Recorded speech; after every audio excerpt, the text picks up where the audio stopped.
It spans the globe like a superhighway. It is called Internet.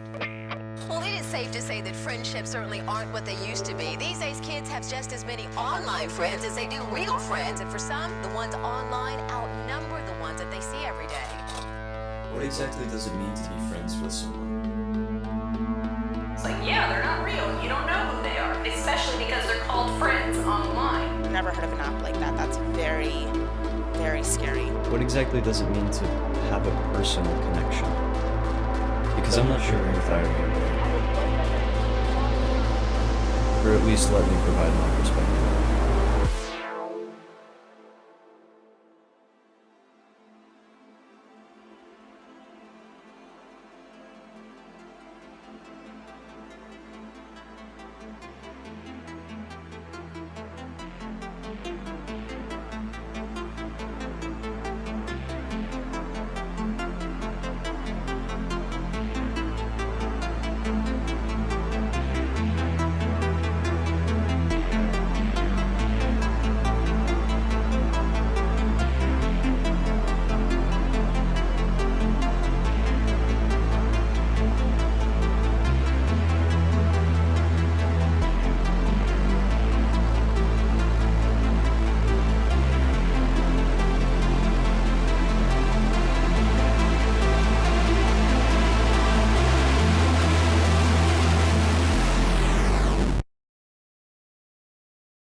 If you were born anytime around or after the 90s, the internet has probably played an insurmountable role in your upbringing. The fact that we live in an era where international interaction of any capacity is able to be done instantly is still mind-boggling to me, and I've grown up with the internet.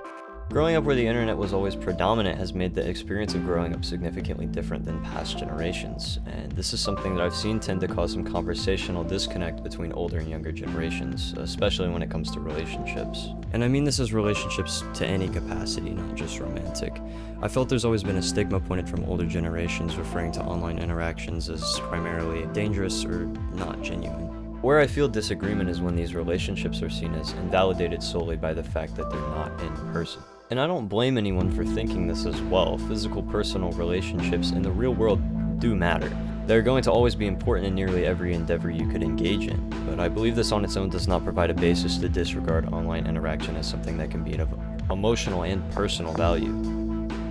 These relationships can be incredibly meaningful, and I and so many others can give testament to this. So if many people, primarily around Gen Z's age group, can prove witness to the validity of these relationships, then why do people disregard them?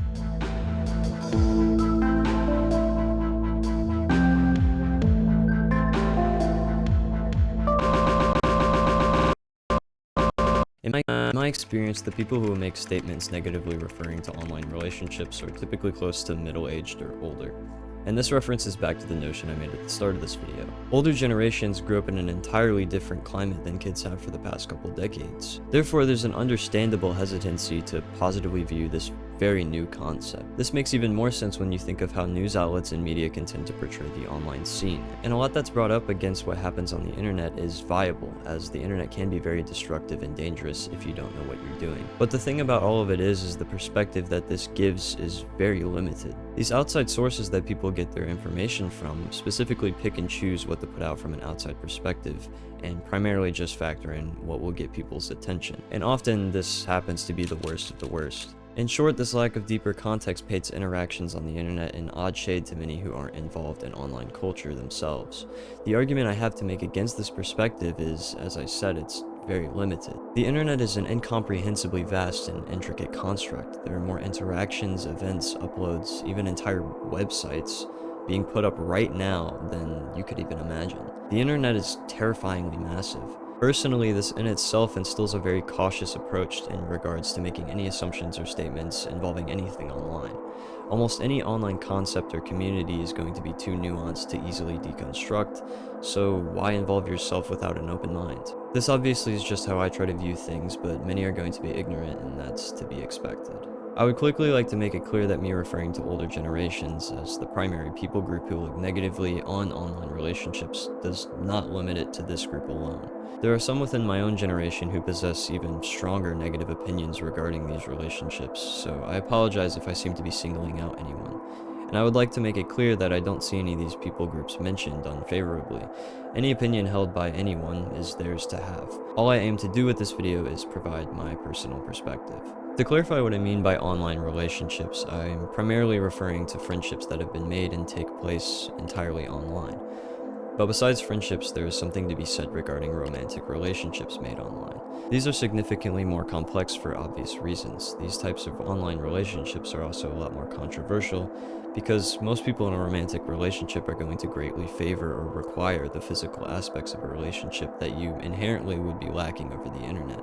This can also play into the favor of some who feel uncomfortable by physical interaction, and this is especially common with people who have fallen victim to sexual abuse or assault. There's a sense of comfort that can come with being physically absent, though this in itself is a double-edged sword, as it is comforting to some and gives way to becoming too comfortable behind a screen to others. And what I mean by this is some people are going to take advantage of this and say whatever they feel like saying to others out of poor taste. This can be seen on almost every website where users can interact with each other, especially on sites like 4chan or modern-day Twitter. At the end of the day, I'm appreciative of the physically disconnected aspects of online interaction, regardless of its downsides, because it makes the internet its own unique perspective and experience, where everyone is free to more easily focus on other people and their personalities. That's if you choose to see things that way, which I will discuss later. But first I would like to talk about a deeper outlet for online interaction that I personally think is and is going to be very important to online culture over time.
The most distinct setting that I've seen online relationships take place in is in VR, specifically VRChat. As bad of a reputation it has, if you use the platform properly, you can meet some amazing people and have some incredibly fun experiences. What sets VR apart from most other online mediums is you can simulate the physical presence and see the body language of a person while still being in an obviously non-physical setting. This makes VR an incredibly immersive and interactive experience, and many tend to feel stronger personal connections from relationships they have made in VRChat than any other social platforms. Some even would say that they have made better connections within the confines of virtual space than they have in the real world. For a lot of players, VR is a way to easily experience group social settings from the comfort of your own room. You can talk to literally any of thousands of people at any time, and I think it's incredible that we have that possibility. But that's not to say everything on VR is good, because there's so much that goes on that is toxic, malicious, weird, simply insane, or even illegal. Like the rest of the internet, you need to approach everything with caution. But with all of this said, what do people who have experienced these relationships firsthand have to say about them?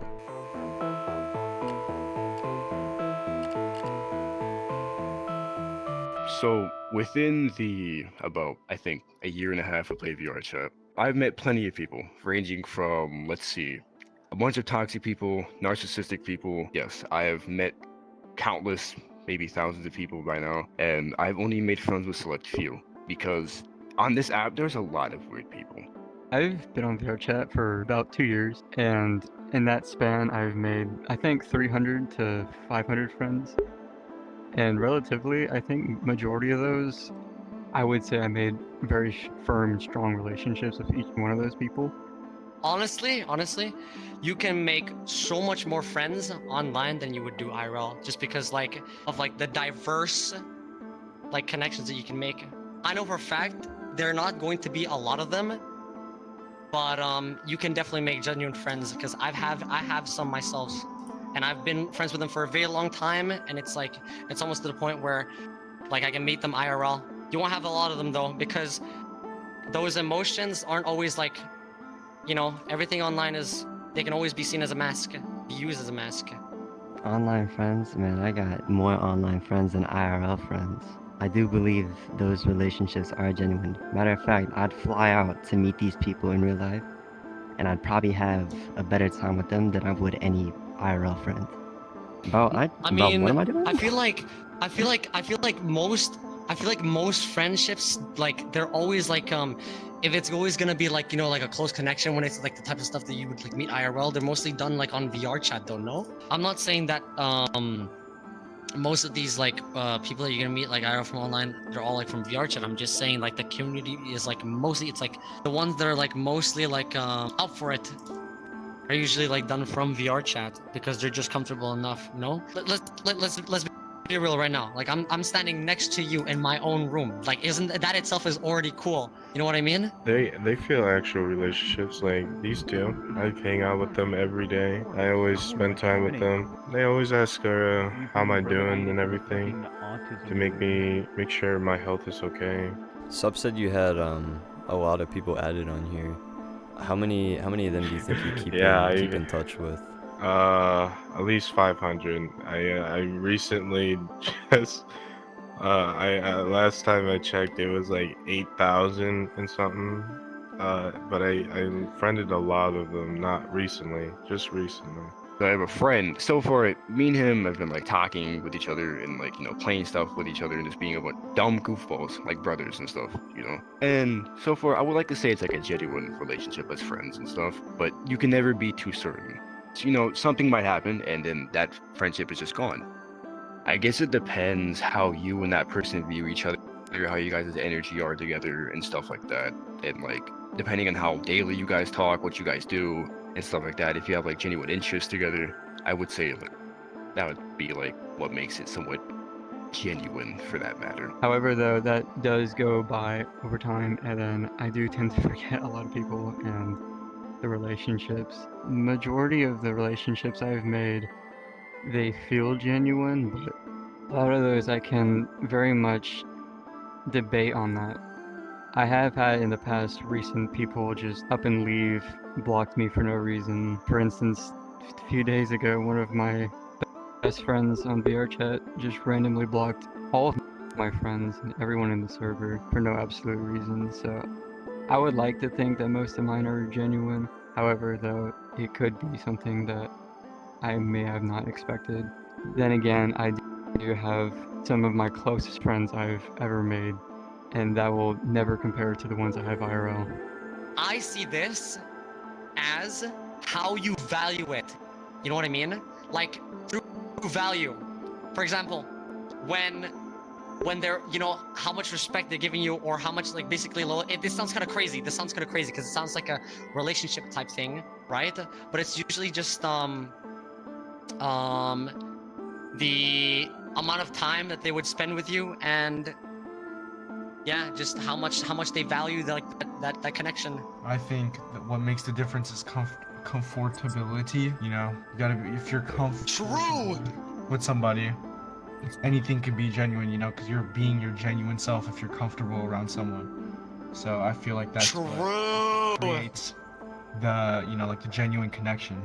At the end of the day, as much as these people are your friends, not everything is you still have to understand that it's it's all online, no matter how much you've known them or for how long you gotta be careful of what you do and who you trust, because at the end of the day, it's not always who they might seem to be.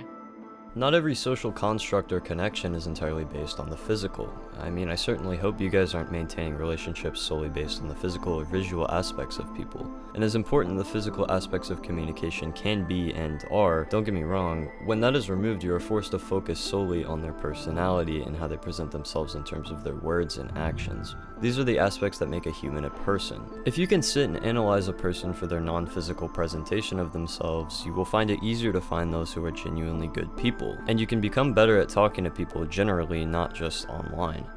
VRChat is also a massive melting pot. If you have ever used the platform, you know there are so many different types of people you will find on there, and if you're open-minded, this game will make you start to understand people better. And this is where things get more involved for the user. On paper, these aspects of online representation can be very positive and help you think towards people more considerately, but some can either completely disregard the chance of putting in any possible effort to get to know people in this way, or they can try and judge off the little visual or non-verbal information they have associated with a person online. This could be something along the lines of one's profile picture on Discord or someone's VRChat avatar. Taking on this view is clearly not the greatest way to communicate online because you're setting an even more unrealistic view of a person, especially considering people have the ability to alter and perfect the little metaphysical representation they have online. With pictures, you can do retakes in Photoshop. With avatars and characters, you have infinite creativity and control over how they look. All this to say that online you likely will not be getting an accurate representation of how that person will really rank to your brain based off of attractiveness. This just furthers the point that online you should be thinking first about how one verbally carries themselves and what makes them a personality more so than how they look as an amalgamation of pixels on your screen.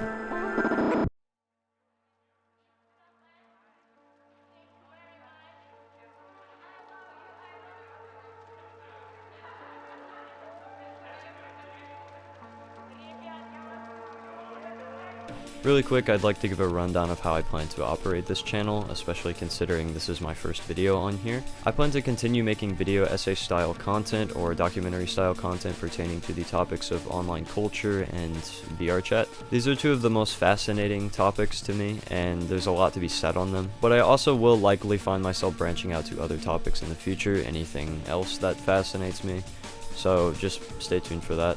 Also, I'd like to thank you, whoever's watching this video. If at any point you feel inclined, please consider liking the video or subscribing to the channel. It'll help my videos gain exposure, and it'll help me to have motivation to continue working on these videos.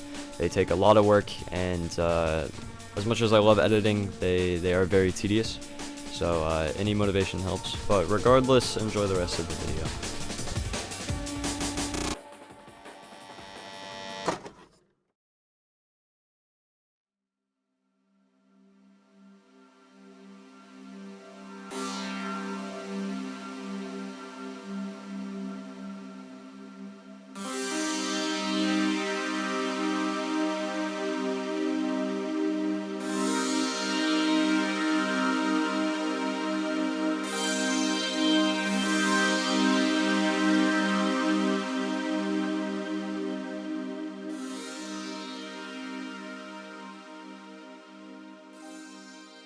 At the end of the day, the meaning or significance of interactions you have online is entirely in your hands. You can choose to view someone for what makes them a personality. You can choose to hold an opinion on someone based on a 30-second interaction you had with them in a game lobby. You can choose to completely ignore anyone you want, and you can choose to either be awful or personable to people. And guess what? All of these statements can be said for real-life interaction. The only significant difference between online and real-world social exchanges is the setting and the consequences. And this is where the negative parts of online interactions start to make sense. I mentioned earlier that some choose toxicity over meaningful interaction online, and when you think about it, things make complete sense. If there's no consequence, then why not? I feel like if I keep taking the topic in this direction, it's only going to turn into me going deep into social morals, so I'll conclude my point with this. Online relationships only matter as much as you are willing to make them and try and learn from the people you have them with. Let's say you became friends with someone in your town, and you two have known each other for a month now.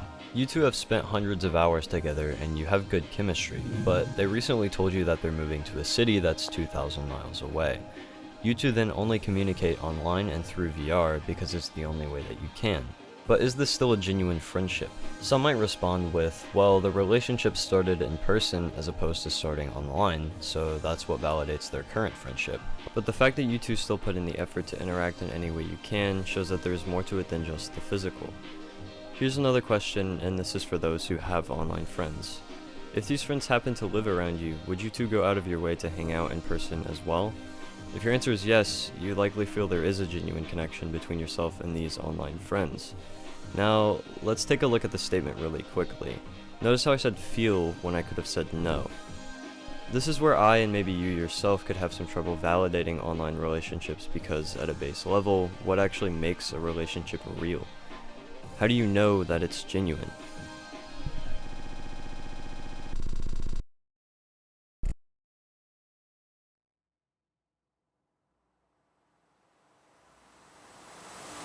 The Oxford Dictionary defines a relationship as the way two or more concepts, objects, or people are connected, or the state of being connected. This is obviously a broad term, but this definition gives us at least a basis for what general relationships are. So if connection and sharing of ideas or concepts is what makes a general relationship, what makes a genuine friendship? And secondly, what does it mean to know someone? A friend is defined by the Oxford Dictionary as a person whom one knows and with whom one has a bond of mutual affection. And to know something is defined as the awareness through observation, inquiry, and information surrounding that thing or person. Now, if we use this definition as a reference for online friends, it all becomes a lot easier to arrive at a conclusion to the big question that has been at the center of this video. Are your online friends real friends? Those of you who have friends online, ask yourself if you share a bond of mutual affection and if you really know these people. Now obviously you could never know everything about someone, especially without any physical aspects of interaction. But do you feel you know the person or people well enough to call them friends? I personally have people I would answer yes to this question about. I believe friendship is a mutual application of commitment, interest, and investment in each other. Like the point I made earlier about how you present yourself as a choice you make, friendship is the exact same way. Whether you realize it or not, you are subconsciously deciding to invest in the relationships you currently have. And this includes your online relationships. This rings true no matter the medium of interaction. Some ways are going to be more difficult to uphold, and some will be easier, as is the nature of them. Real-life connections might be easier to maintain for most people, but some can find virtual reality as an incredibly helpful tool for channeling themselves and consistently maintaining connections to people. You have to remember that not everyone's the same. Absolutely nobody operates the exact same way. Some people can socialize better than others, and some may find current technology to be an incredibly helpful asset in beginning to socialize better. I absolutely do not believe that you should live your entire life online. You need people, and you need to go outside and gain real-world experiences, and that's just fact. But I believe a balance between real-world and virtual interactions and experiences can be an amazing thing. Modern technology exists and is advancing faster than we could have ever imagined, even 20 years ago. And many are scared of that. But why not, instead of trivially using this technology for our simple day-to-day tasks, we also utilize it to do amazing things? Whoever is watching this right now, you yourself could sit and research literally any subject or activity with infinite content to choose from. You could nearly, if not entirely, become an expert on so many things from your own home or connect with any type of person in the world this very second. All you need is an internet connection. Yet so many of us are still simply neglecting the potential we now have with what is available to us.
The biggest thing that the internet has taught me is that while you will not agree with everyone on a lot of things, everyone has value under the basis of humanity. Now, of course there are going to be people that are guilty of reprehensible actions, and there are social and sometimes legal consequences for that.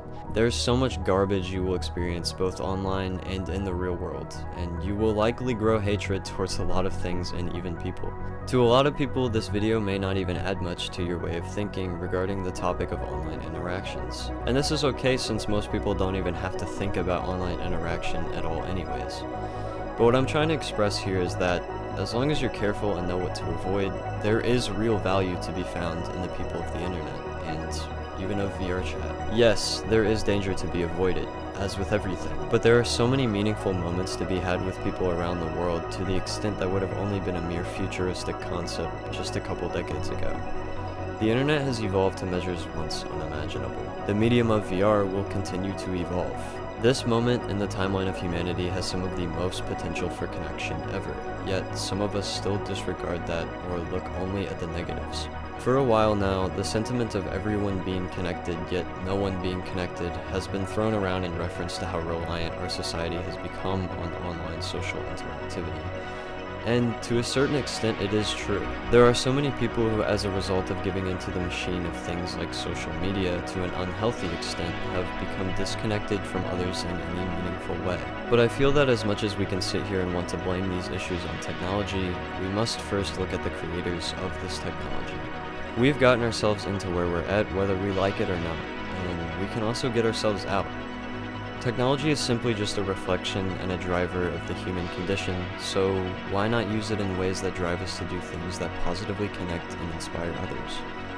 To see humanity even through the digital lens.